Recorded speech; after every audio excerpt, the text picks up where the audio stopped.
नमस्कार दोस्तों, स्वागत है आपका अपना यूट्यूब चैनल ऑनलाइन माहौल पर, जहां हम हर दिन कुछ नया और दिलचस्प सीखते हैं। आज हम बात करने वाले हैं बहुत ही जरूरी और रोचक टॉपिक पर, ट्रांसफार्मर।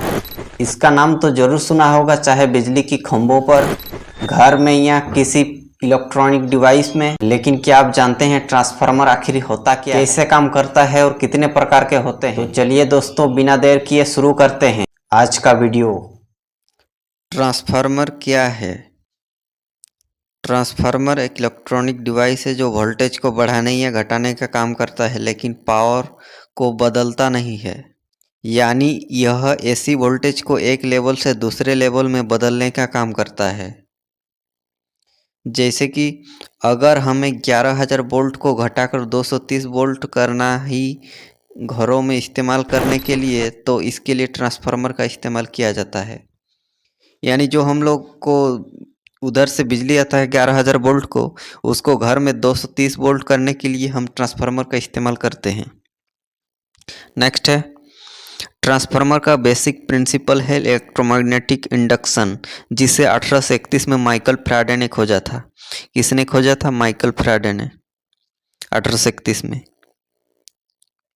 ट्रांसफार्मर के दो कॉइल होते हैं। क्या क्या? ट्रांसफार्मर के दो कॉइल होते हैं, पहला है प्राइमरी कॉइल और दूसरा है सेकेंडरी कॉइल। दो कॉइल पाया जाता है। प्राइमरी कॉइल क्या है? इसमें इनपुट वोल्टेज दिया जाता है, और सेकेंडरी कॉइल इसमें आउटपुट वोल्टेज मिलता है। जिसमें इनपुट वोल्टेज दिया जाता है उसे प्राइमरी कॉइल बोला जाता है, और जिसमें आउटपुट वोल्टेज मिलता है उसको सेकेंडरी कॉइल बोला जाता है। ट्रांसफार्मर का प्रतीक इस प्रकार होता है।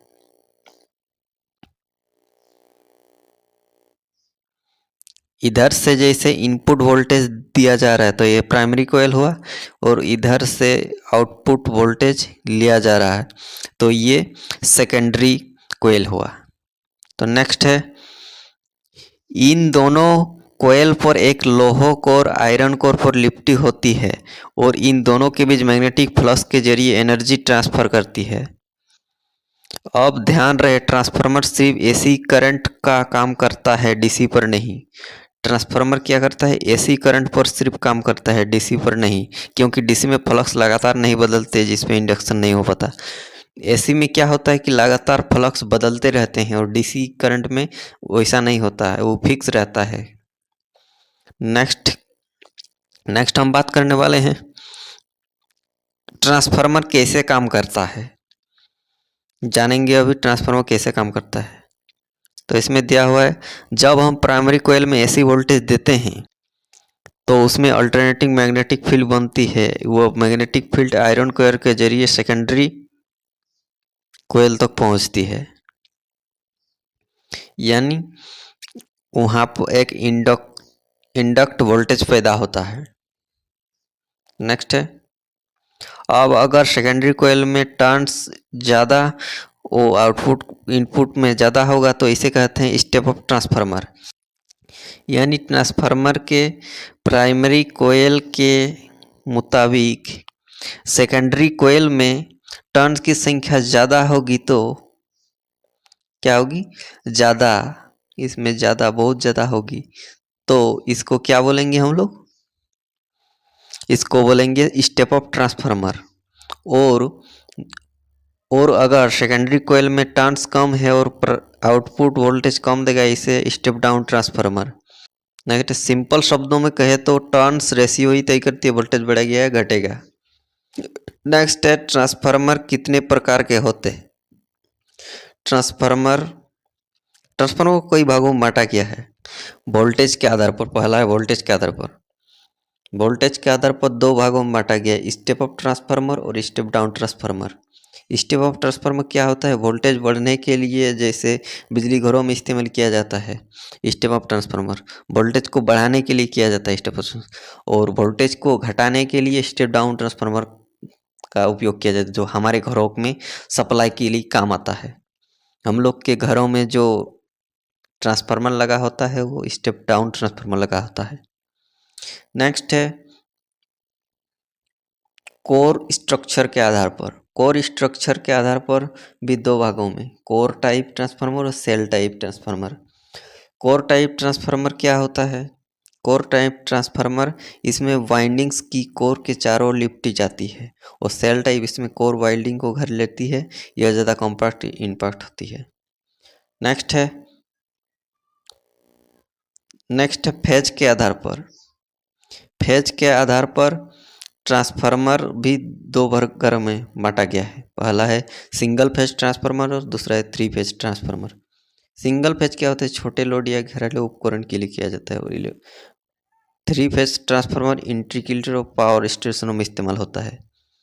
उसके बाद नेक्स्ट है कूलिंग के आधार पर ट्रांसफार्मर कितने प्रकार के होते हैं। इसमें भी 2 प्रकार होते हैं, एक होता है ऑयल कूलेड ट्रांसफार्मर और एयर कूलेड। ऑयल मतलब तेल होता है, एयर मतलब हवा। तो ये क्या होता है समझेंगे सिंपली। अंदर तेल होता है जो गर्मी को ठंडा करता है, ये ऑयल कूलेड ट्रांसफार्मर में होता है। और एयर कूल्ड में अंदर हवा होता है जो उपकरण को ठंडा करता है, छोटे उपकरण को। नेक्स्ट है उपयोग के आधार पर। उपयोग के आधार पर ट्रांसफार्मर कितने प्रकार के होते हैं। पहला है पावर ट्रांसफार्मर। पावर ट्रांसफार्मर क्या होता है, पावर स्टेशनों में हाई वोल्टेज ट्रांसमिशन के लिए। उसके बाद डिस्ट्रीब्यूशन ट्रांसफार्मर, घरों और दफ्तरों में बिजली बांटने के लिए। उसके बाद है इंस्ट्रूमेंट ट्रांसफार्मर, ये होता है मापन के लिए, जैसे current transformer, potential transformer. Next है आइसोलेशन ट्रांसफार्मर। आइसोलेशन ट्रांसफार्मर क्या होता है, सुरक्षा और नॉइस को कम करने के लिए किया जाता है। उसके बाद हम लोग देखेंगे ट्रांसफार्मर के फायदे और उपयोग। ट्रांसफार्मर के क्या फायदे और उपयोग क्या है। तो पहला फायदा है बिजली के ट्रांसमिशन में लॉस के कम करता है। दूसरा है अलग अलग वोल्टेज लेवल पर बिजली पहुंचाने में मदद करता है। तीसरा है सुरक्षा बढ़ाता है और सिस्टम को इफिशिएंसी करता है। और नेक्स्ट है हर इलेक्ट्रॉनिक डिवाइस में, चाहे मोबाइल चार्जर हो या इन्वर्टर, ट्रांसफार्मर किसी भी रूप में मौजूद होता है। तो दोस्तों अब आपको समझ में आ गया होगा कि ट्रांसफार्मर क्या होता है, कैसे काम करता है और इसके कितने प्रकार होते हैं। अगर वीडियो अच्छा लगा तो इसे लाइक अपने दोस्तों के साथ शेयर करें, और ऐसे ही जानकारीपूर्ण वीडियो के लिए चैनल को सब्सक्राइब करना। धन्यवाद दोस्तों, मिलते हैं अगले वीडियो। तब तक के लिए जय हिंद और कीप लर्निंग।